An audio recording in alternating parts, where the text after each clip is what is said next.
आणि म्हणून हा लढा मी कायद्याच्या चौकटीतून लढते। आता गेले 1.5-2 महिने अतिशय अश्लील अश्लाघ्य भाषेमध्ये विधानं करत, कोणताही पुरावा नसताना माझ्यावर माझ्या कुटुंबियांवरती केलेले आरोप हे अतिशय वेदनादायक होते। तरी सुद्धा खरात प्रकरणामध्ये पहिल्या दिवसापासूनची माझी भूमिका ठाम आणि स्पष्टपणाची होती।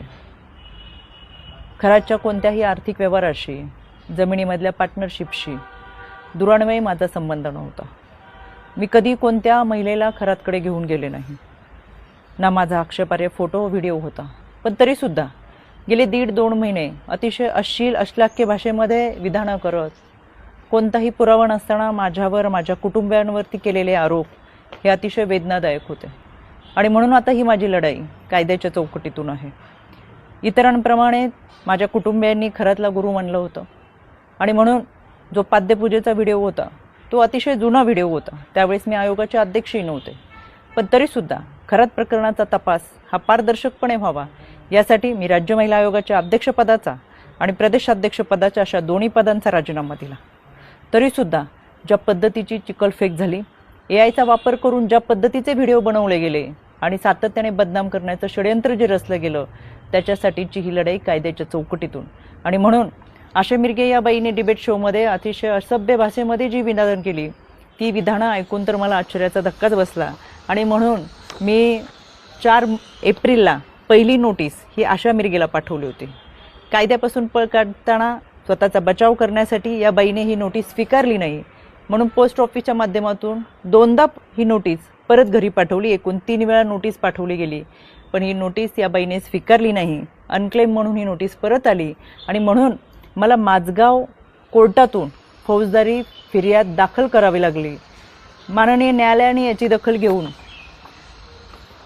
आशा मिरगेला 2 जुलै 2026 रोजी सकाळी 11 वाजता कोर्टात हजर राहण्याची ऑर्डर काढलेली आहे। त्यावेळेस मी देखील हजर असेलच, कारण की हा लढा आता स्त्रीत्वाच्या सन्मानाचा आहे। यामध्ये आशा मिरगेप्रमाणेच इतर काही महिलांनी देखील कोणताही पुरावा नसताना अतिशय बेताल विधानं केली, सातत्याने बदनाम करण्याचा प्रयत्न केला, आरोप केले। कोणताही पुरावा त्या सादर करू शकला नाही। त्या सगळ्यांना 2 दिवसापूर्वी दिल्ली हायकोर्टातून नोटिसा पाठवलेल्या आहेत। दिल्ली हायकोर्टातसुद्धा मी उपस्थित राहणार आहे।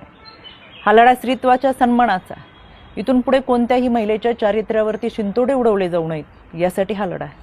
आणि म्हणून खऱ्या अर्थानं हा महाराष्ट्र छत्रपती शिवरायांच्या विचारांचा महाराष्ट्र, जिजाऊ सावित्री अहिल्या रमाई भीमाईचा महाराष्ट्र। संपूर्ण वस्त्रात असलेल्या स्त्रीला विवस्त्र करण्याचा प्रयत्न या विकृत मनोवृत्तीच्या लोकांनी केला आणि म्हणून या विकृतीच्या विरोधातला माझा लढा आहे। ही लढाई मी निश्चितपणाने लढेल। पहिल्या दिवसापासून जे सांगत आले ते आजही सांगते। सत्य प्रखरतेने तुमच्या समोर आहे। कोणताही पुरावा नाही, कोणतेही दुष्कृत्य गैरकृत्य कधीही केलेलं नाही। इतरांप्रमाणे आम्ही हे आध्यात्मिक गुरु खरातला मानलं होतं, याच्या पलीकडे आमची कोणतीही भूमिका नव्हती। आणि म्हणून हा लढा मी कायद्याच्या चौकटीतून लढते।